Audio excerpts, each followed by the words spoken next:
Hi, everyone. Welcome to our session, Aspiring to Break Bread, Break Borders with Jingya Huang, hosted by Excel National, which consists of Excel Phoenix, Las Vegas, San Jose, Arizona State Collegiate Chapter, Southern California, and University of Arizona Chapter. My name is Letitia Hua. A bit about me, I started working with Excel and hosting events since 2017 when I was Miss Scottsdale and throughout my year as Miss Maricopa County 2019. It's been a pleasure getting to meet incredible community leaders and share their stories with the public.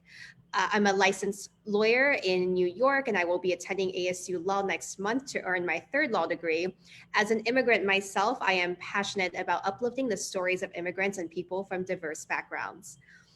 Before I bring in our speaker, I also want to introduce Excel to the non-members who are tuning in today.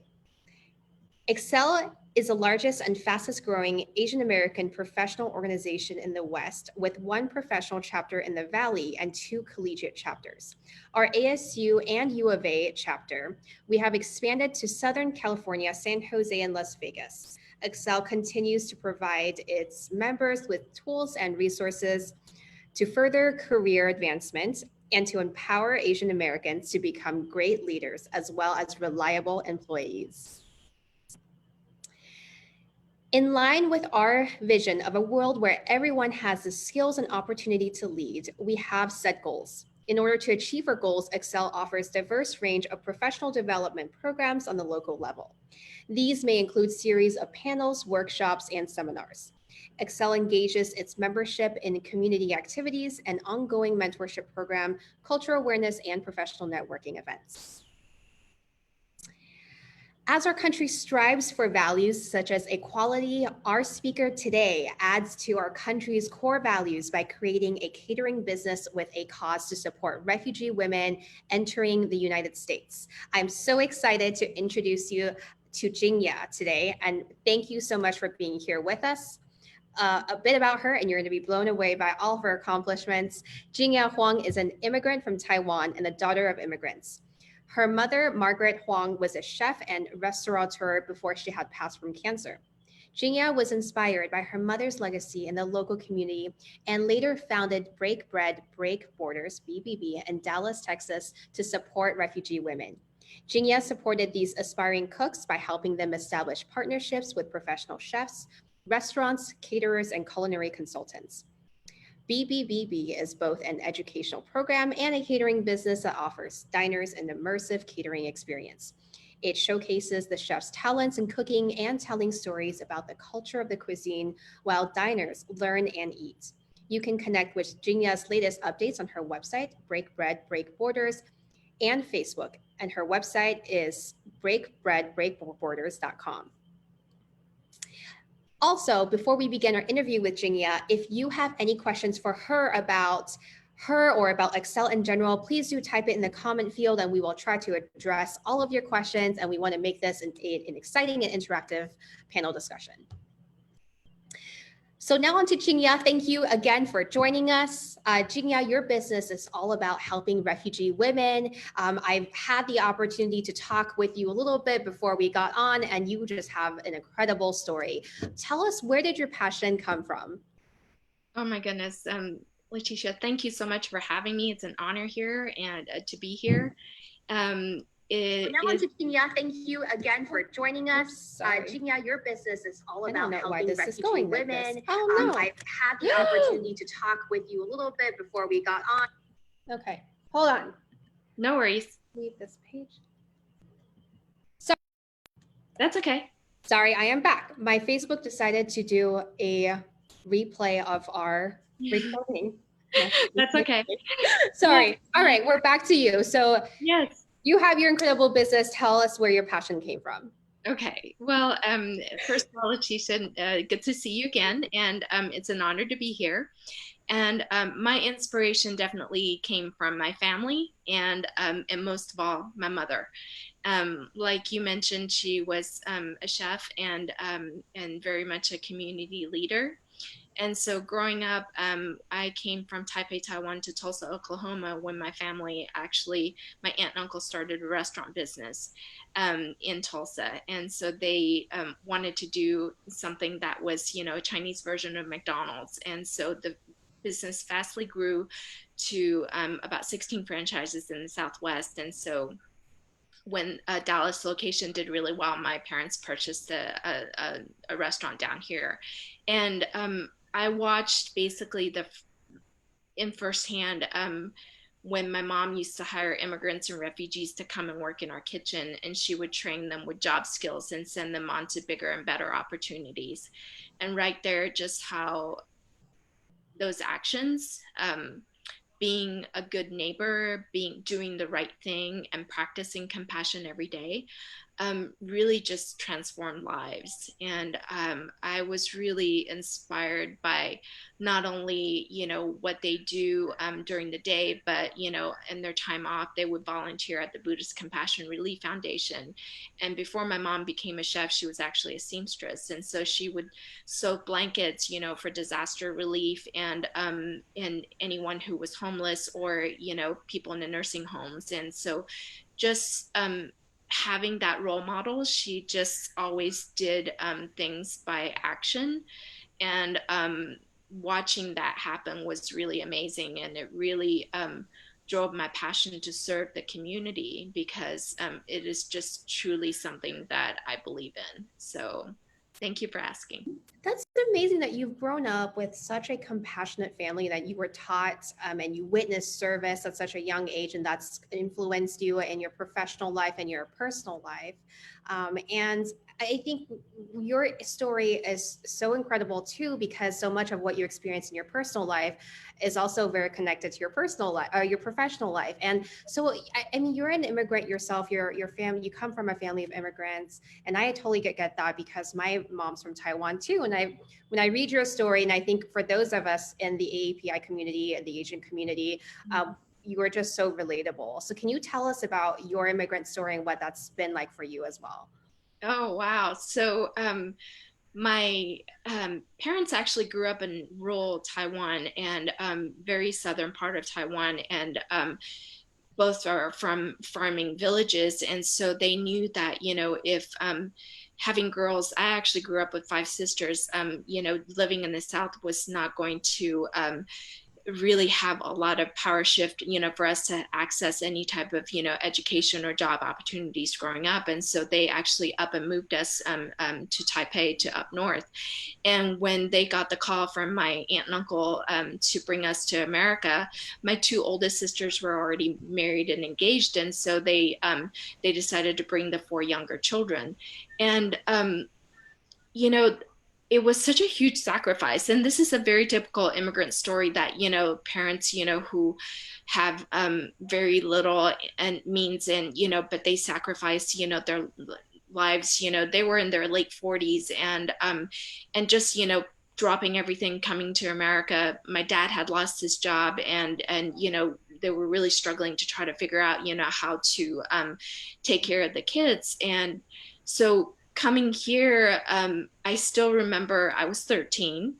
And so going into the seventh grade, um, had just barely begun learning my ABCs. So I remember I went to a small town in Jinx. That's what the school was called, and they actually didn't have an English as a second language program. They literally started ESL for me.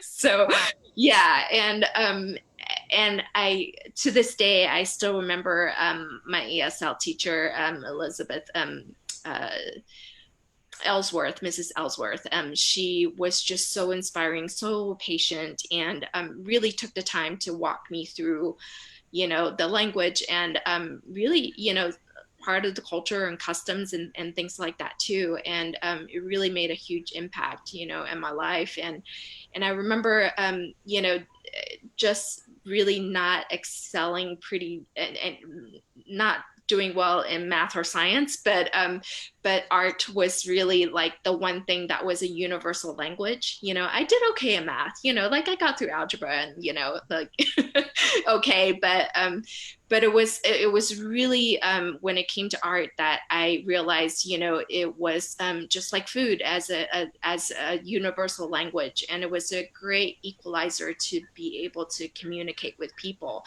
And so I had always been interested in art growing up, and so I knew that, while I was going through all this whole experience, that I wanted to stay in the creative field and use art in different forms to connect with people, because it is such a universal language.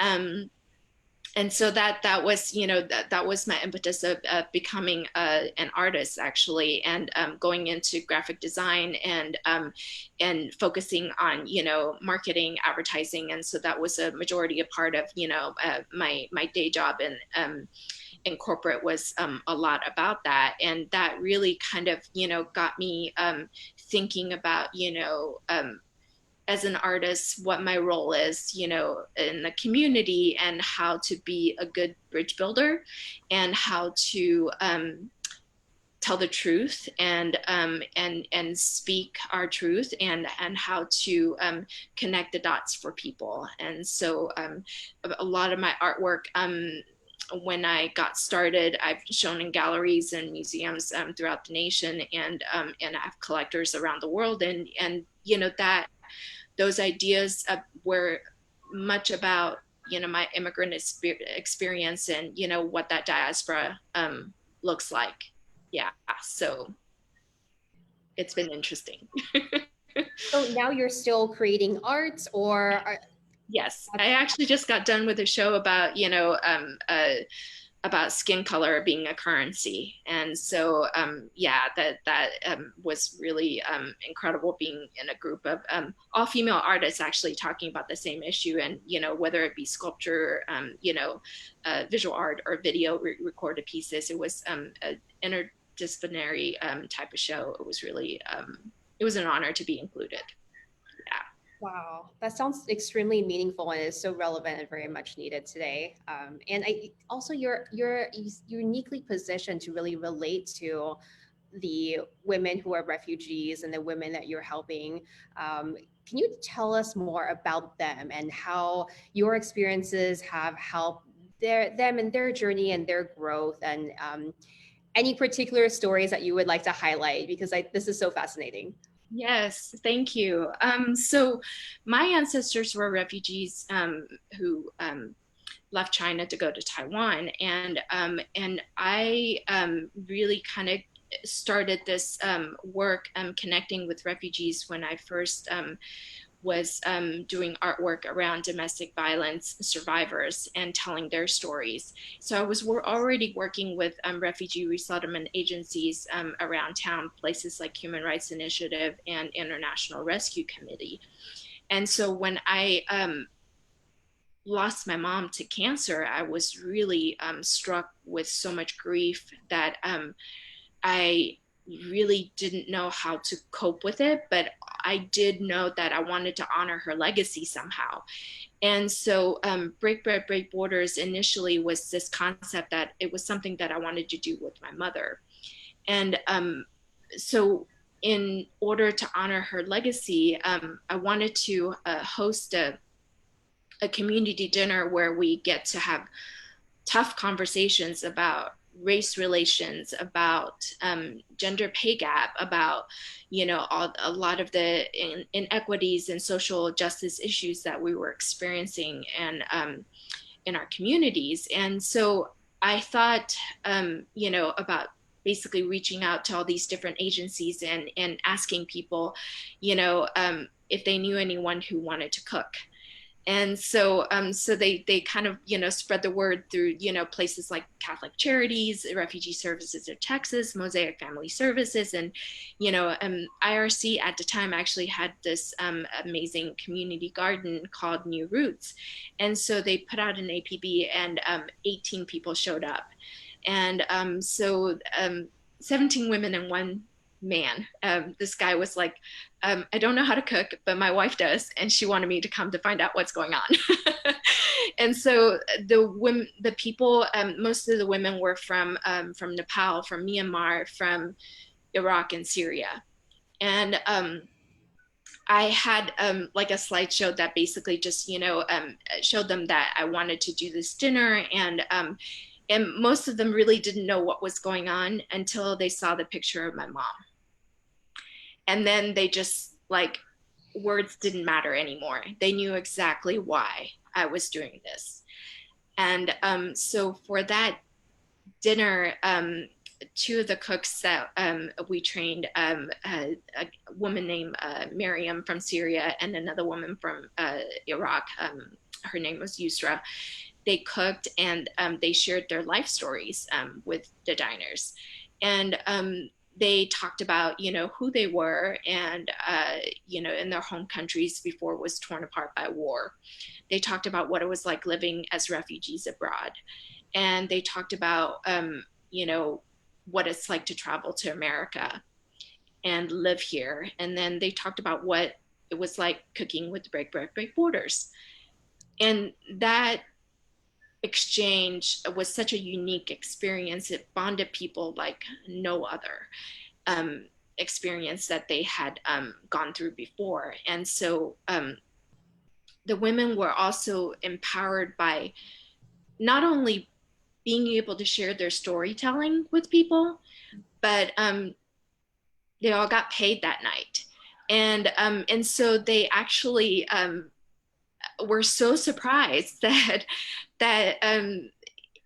what they were doing, cooking, is actually a valuable thing, and they didn't think people would be interested in enough to ask them about their recipes, and they weren't sure that they could contribute to their families by doing something as simple as cooking, as telling their stories. And one of the ladies actually had to ask her husband for permission to come and cook. And when he found out that she was getting paid, he allowed it. And so there were so many barriers that really happened, with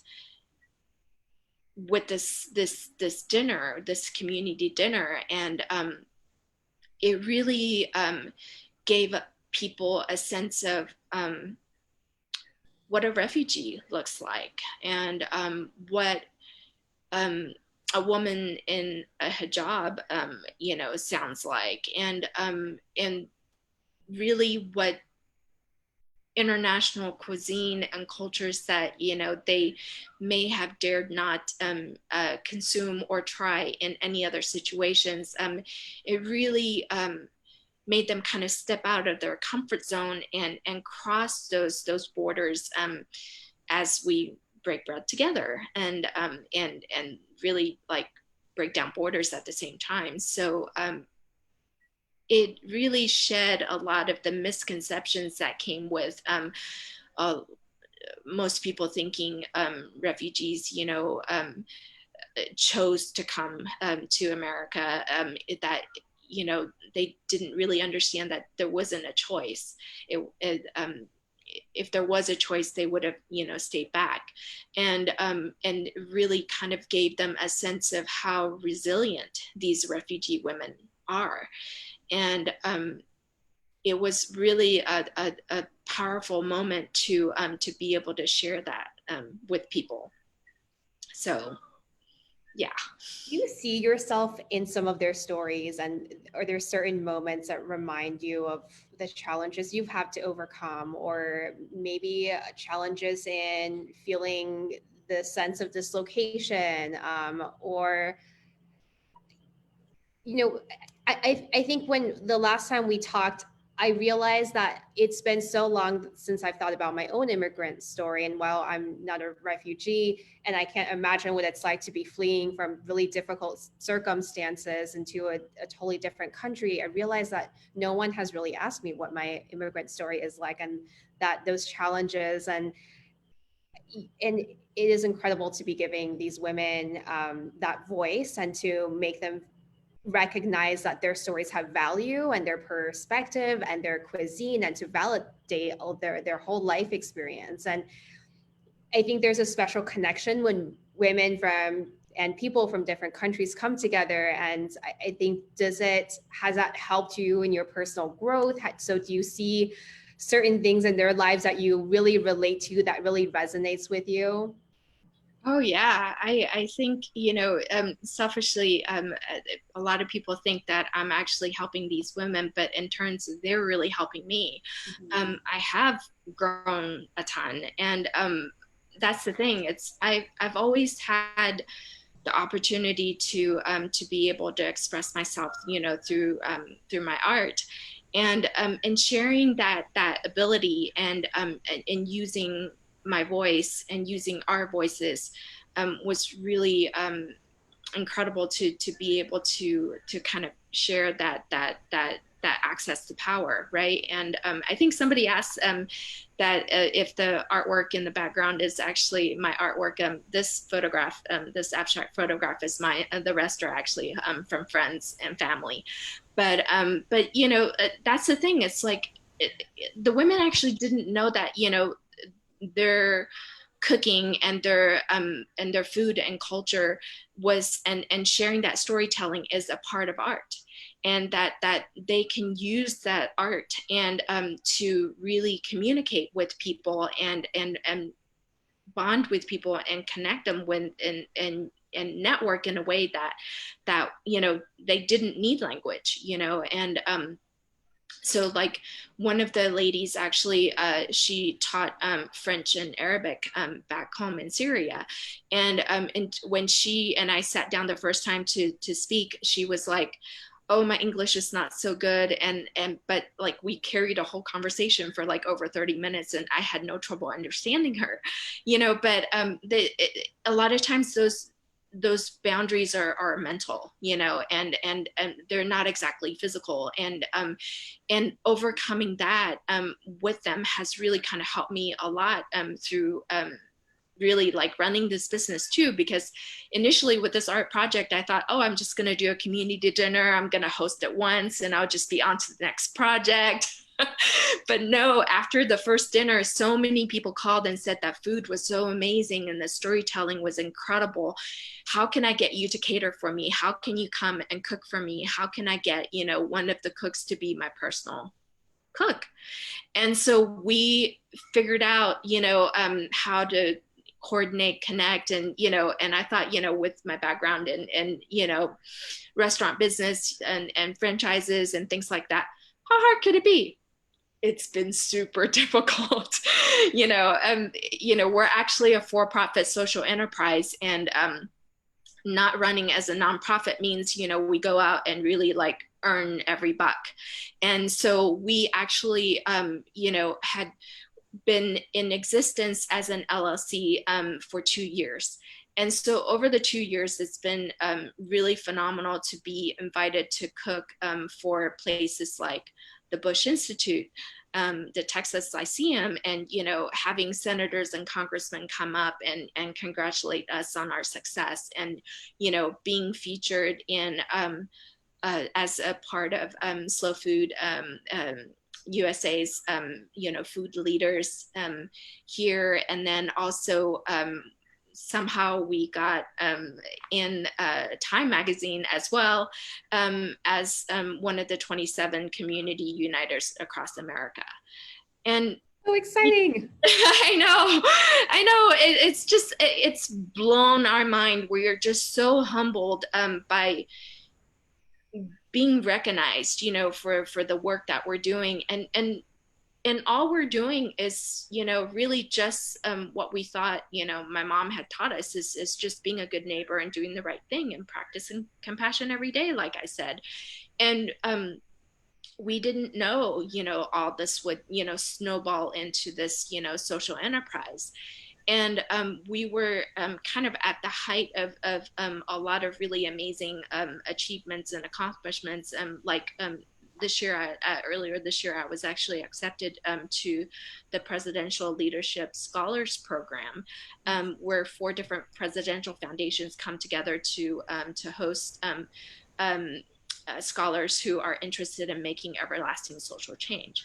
And so we were just, riding pretty high and like just coming off a community barbecue event with this amazing artist, Michael Rockowitz, over at the National Sculpture Garden for like 500 people, and just really doing great until COVID hit.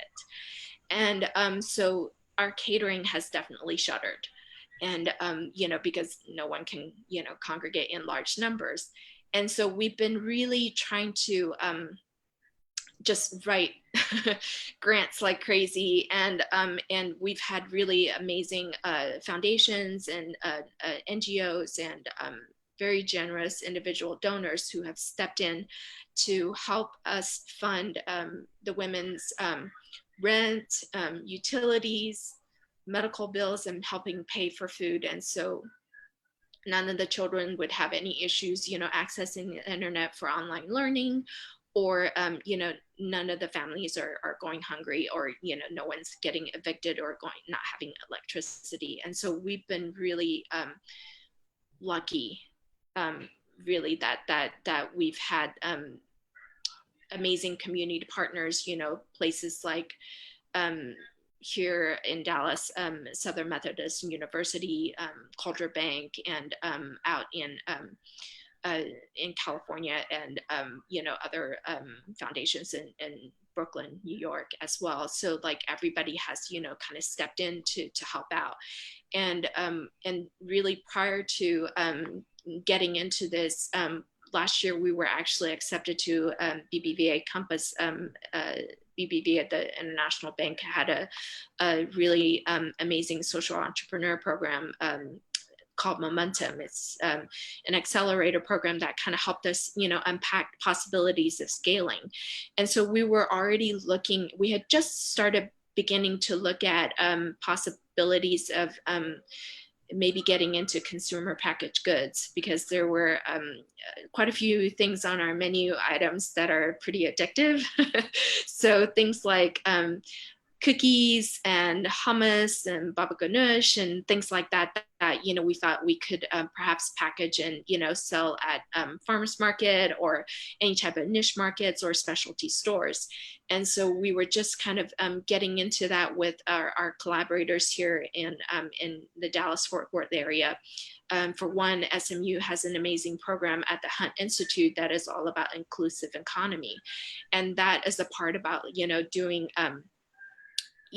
programs that are that help women or help people really access living wages, and having a dignified point of view to access economy. So we really kind of have been honestly struggling. So nothing is always rosy, but the challenges are really the type of things that we think about, like never let a crisis go to waste. And so we try to think of like ways that we can pivot our business model and hopefully get out of this on the other side. So if anyone wants to help, is there a place to donate? And also, I know you touched upon this a bit, but one of the questions from the audience is, how has COVID been impacting your business, which we talked about? And also, are there any barriers you are learning to overcome since the pandemic? Yeah, so I think the biggest barriers has always been language, and that is one of the things that we're really grateful to have translators on our team. And so if anybody is interested in donating, our website has a donation link, and that link basically and that fund basically goes to training the women in the programs. And so currently we have 8 women in our program, and 2 of them have already acquired their food manager's license. And over the years, we've trained 22 overall. We don't believe in, training a bunch of people and then just touching the surface. We're really thinking about, when we're helping women become entrepreneurs themselves, what that's like to really like stay with them and handhold them, and help them get through the issues of, logistics and operations, throughout those, first 3 to 5, tough entrepreneurial years. Well, just like we're still evolving too. And so that donation will go to the women's training directly. And so we're trying to use this time period that, we can't actually be cooking together in a commercial kitchen, but they can study individually. And so getting the translators, to invest their time, and, being able to pay for them, and for compensate them, for their interpreting skills, and things like that. That's what it will go to. And so we're hoping to use this time to get through that. And I think with COVID, it's definitely looking at e-commerce and what that could do for us. And I am not a tech guru. And so this is one of those things that, once we get to a good spot with the CPG program, we'd love to be able to ship these consumer packaged goods to different places. And we had done this, for a couple corporate giving programs, and it's tough to try to, study all the laws and study all the, and know just how e-commerce, could work for us and not against us, and, and figuring out all the profit margins, and what the ladies invest in and how much they can get returned, and and just all the laws that comes with shipping food as well, and across state lines, and and different scenarios like that. And so it's definitely has been challenging to try to unpack those different problems along the way, but it's been very interesting to find creative solutions with our community partners who are willing to invest in our community cooks. So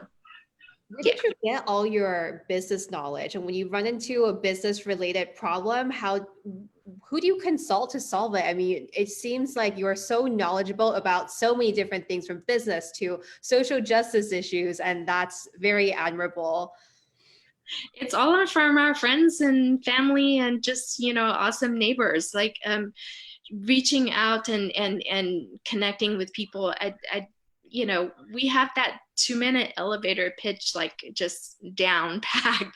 Anytime we run into a problem, it's kind of like, well, spread the word. We're having these issues. Do you think Social Venture Partners, has a mentor that could step in to help out?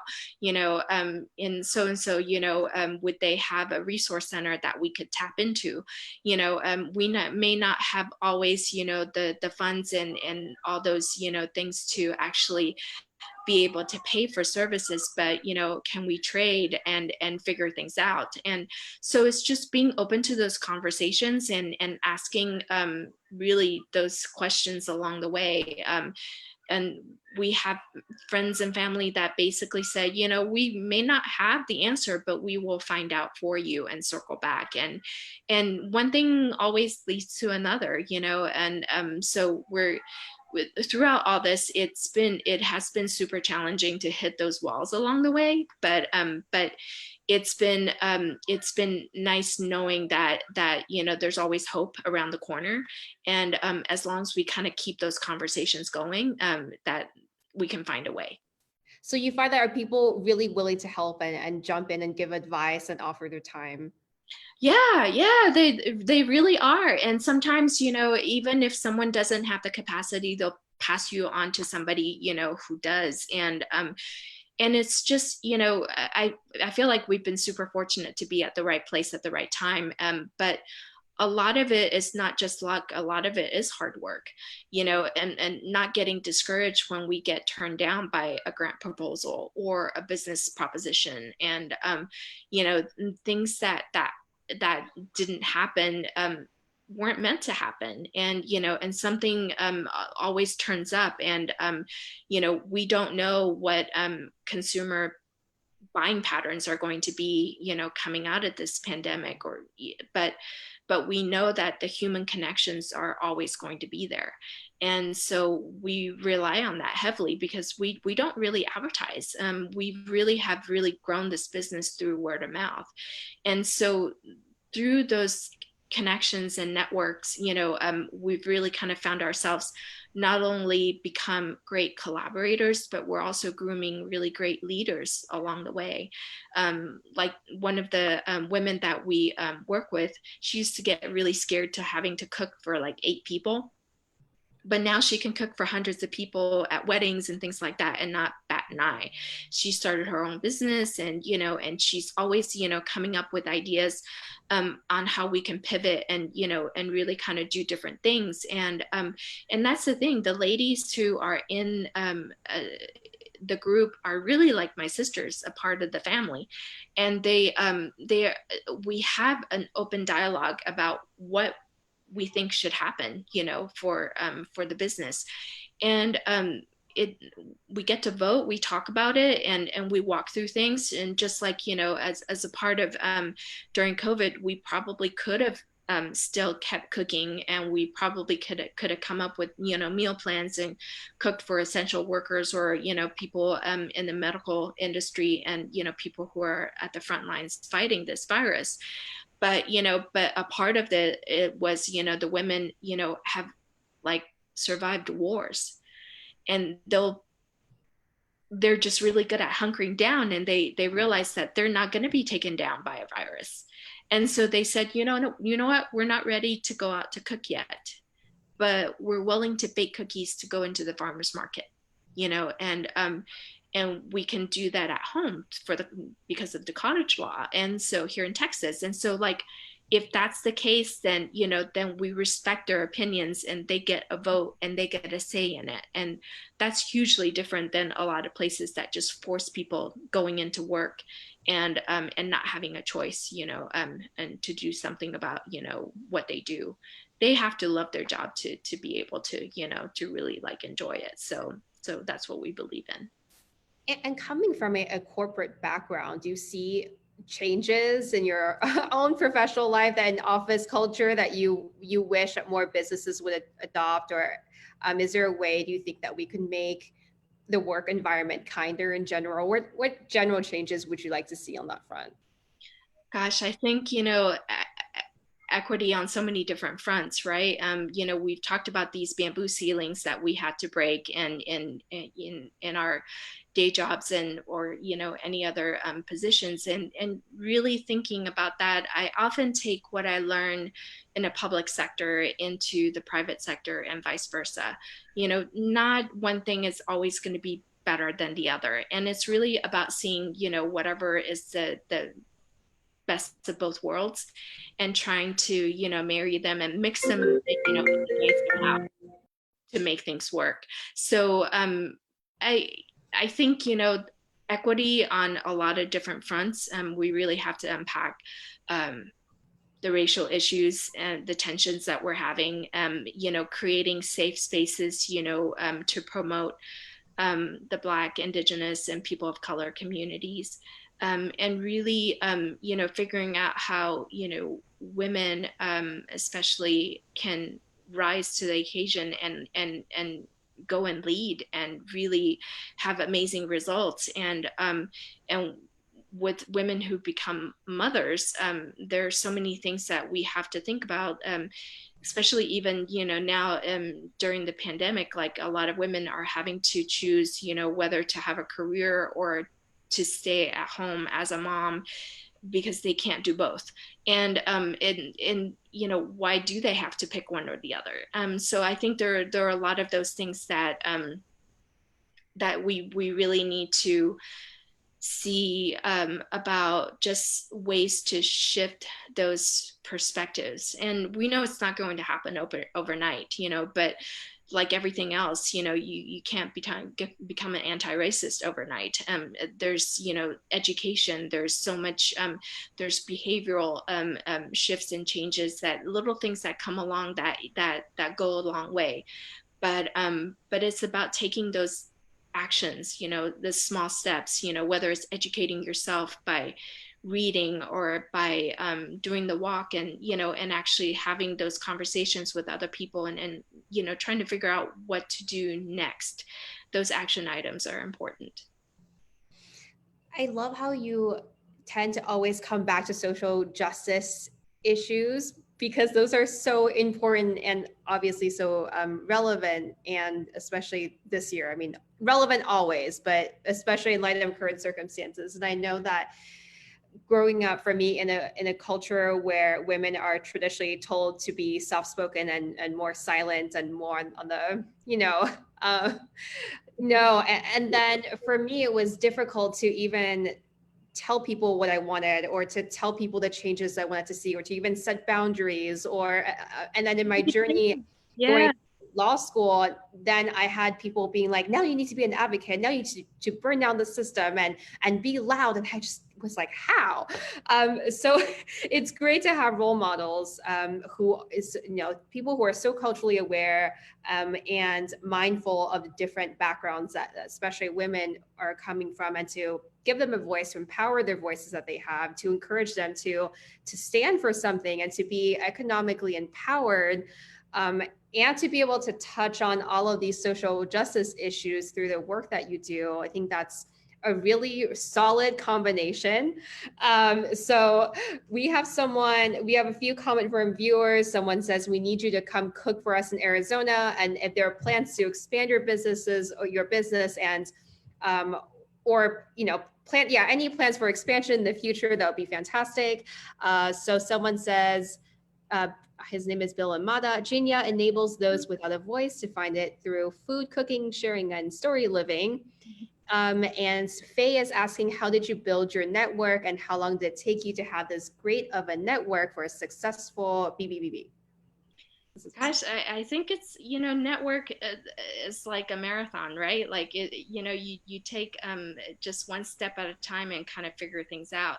Um, I still remember at the restaurant, my mom used to like just be able to remember everybody's names and what they wanted to eat. And like, so like often she would have the meal ready before somebody walked in, and it's exactly what they wanted, and those kind of soft skills and the hard skills of actually like executing, I think I inherited a lot of it, but I also worked very hard at maintaining that.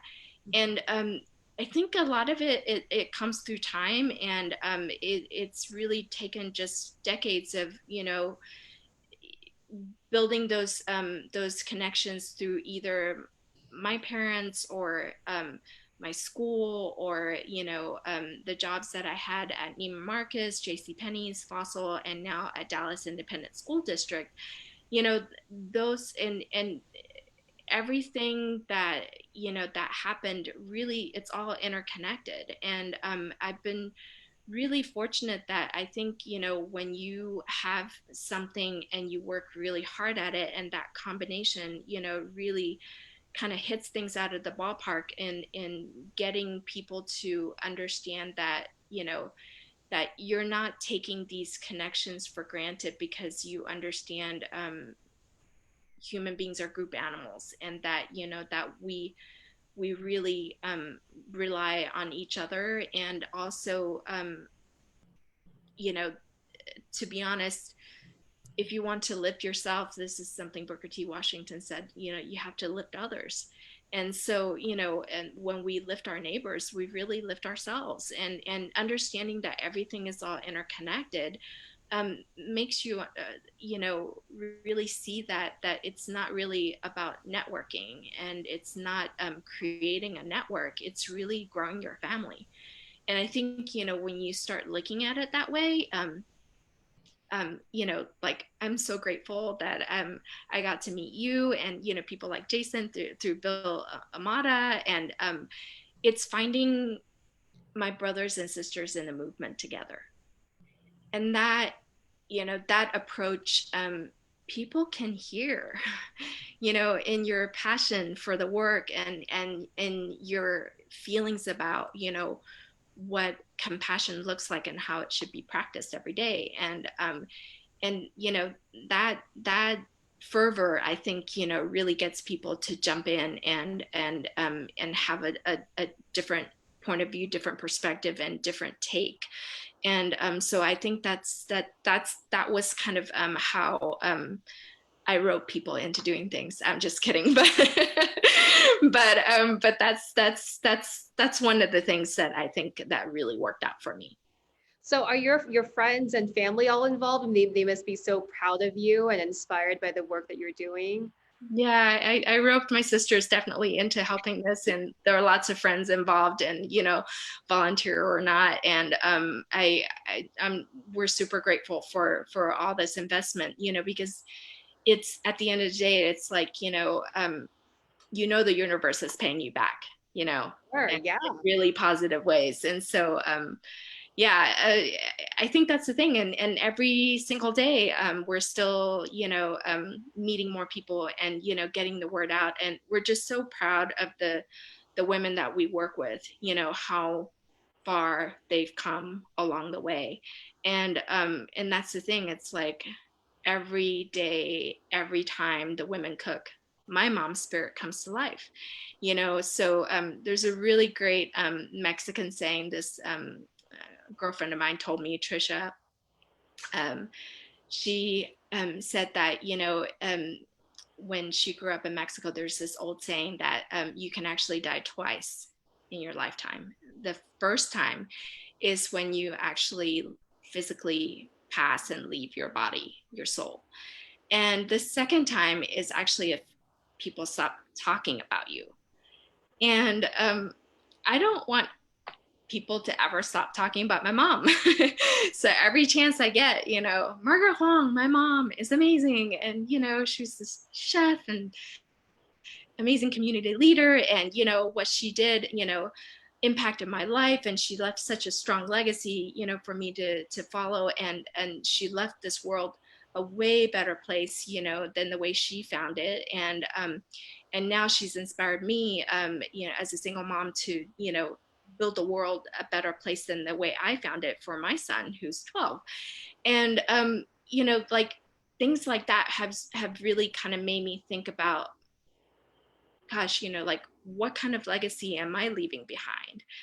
And that really, initially started as, how do I, make my mom, proud of everything that I do. And and then it kind of seeped into, well, how do I serve the community, and and make sure that our community is proud of, what we do. And from the beginning, we always, told ourselves, when we have these conversations with the community, if the community asks for fire, we don't bring them water, and making sure that those conversations, those dialogues open, and seeing that, we're leaving this, kinder, gentler footprint behind. Those are, really like life goals. And so yeah, it's, I know legacy is such a big word, but when you think about it in these contexts, it really makes us realize, just really what purpose, what is our why, and how we want to move forward, and makes those next steps very apparent. Well, your mom is proud of you, I'm so sure, as well as your community. And so for people who or business owners who want to be part of a movement to create a better world and a better community, how can they incorporate these broader social justice issues into their business, or what can they do to start helping other people? Gosh, I think, you really just when you're having conversations with, different people, I think a part of it is also like just finding out not only your direction, but also like what your superpowers are, and for me, I've always kind of found, my superpowers are storytelling and networking with people, and writing, and I was a fellow at the Op-Ed Project, and getting published in on the Hill, and at Garnet News, and different publications has been really incredible, and using your voice in different ways, shape, form possible, right? I think someone was asking, Jason was asking, I think, or one of the audience was asking, like, grant writing, and really like trying to find experts to to help with those kind of proposals. We have different community partners, like we were mentioning, with the Hunt Institute, and one of our board members is a development manager over at UNICEF, and it's really kind of plucking different people from different fields that that have those superpowers, and then you know two heads is always better than one. And so just finding those issues that you care about, whether it's vote suppression, or um, Black Lives Matter, or like we were talking about gender pay gap, and whatever that is that really gets you on your soapbox, that whenever you're having these conversations, that you get really passionate about speaking about these issues, then dig deeper. I think and it could be a movie that you just watched, and there's something that happened in it, like Just Mercy, does prison really work, in our legal system, like things like that can really help you find that direction of what it is that you care about and what you want to do something about. And yeah, and just connecting with people, and you'd be surprised, just never be afraid to ask for help. We constantly ask for help, like, gosh, we don't know how to do this, can you point us in the right direction? That's kind of how we get there. Thank you so much. So we have 4 minutes, or oh no, we have 4 minutes left. So we have people who are telling you this is a great philosophy to live by, and you touched a bit on grant writing. Did you hire an expert to write your grants?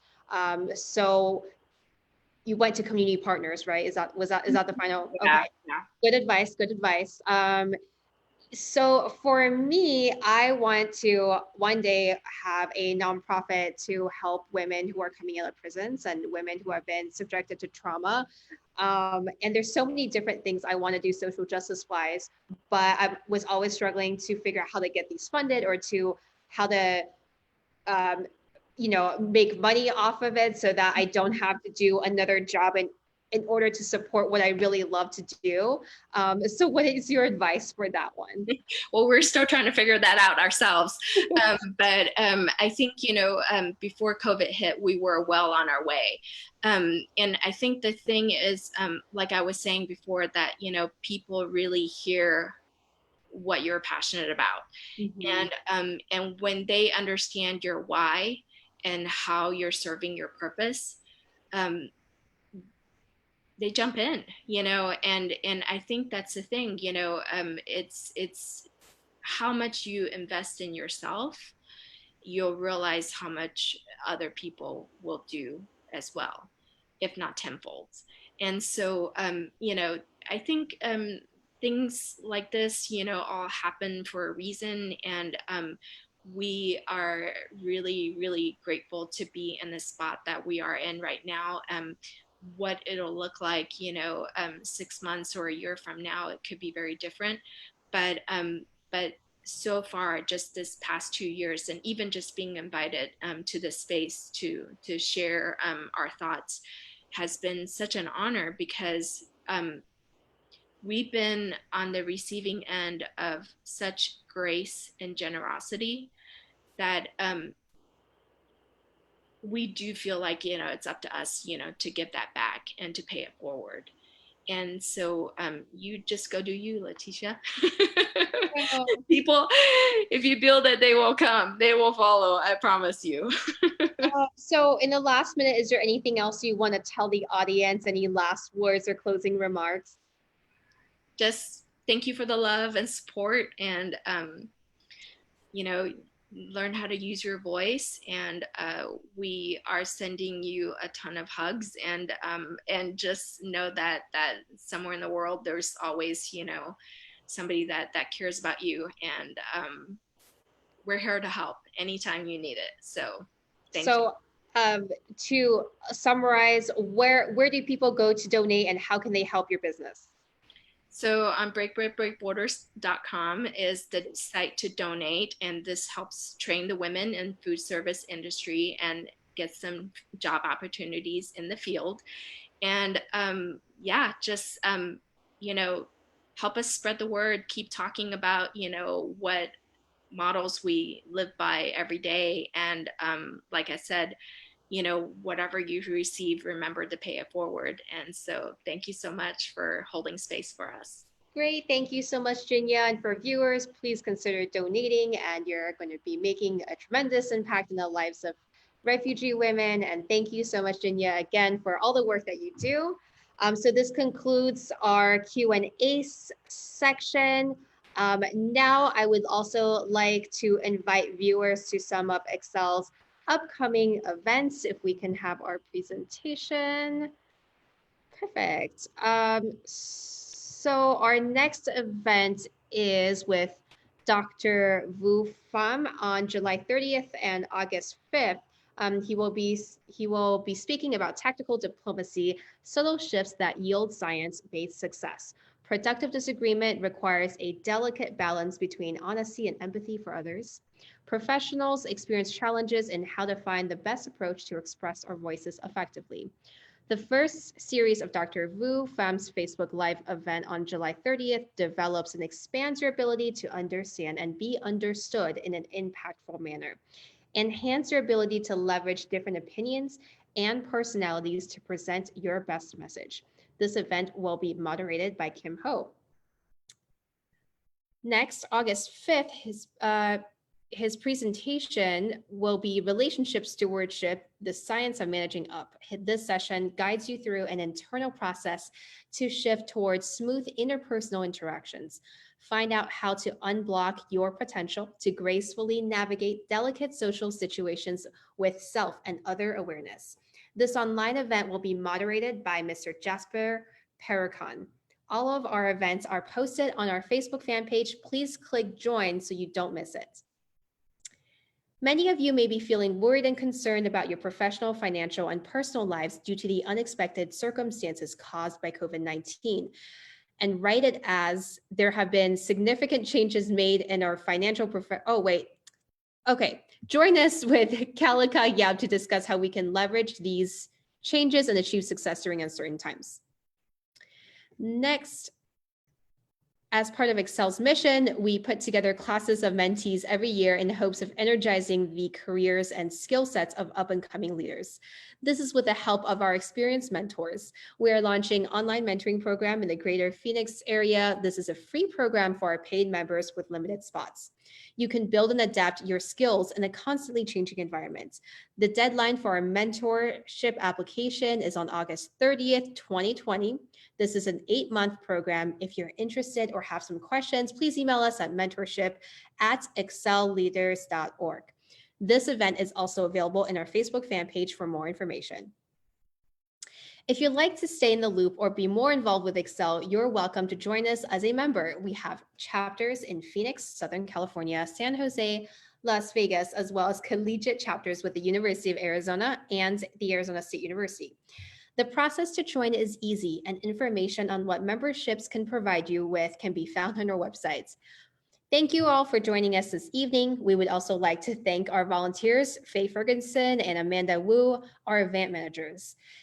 Thank you, Jason, in connecting us with our guest speakers and event planning. And thank you to Kathleen and Janine for running the technical aspects. We'd like to thank our guest speaker, Jinya Huang, for joining us all the way from Texas. Thank you all again. Thank you. Bye-bye. Bye.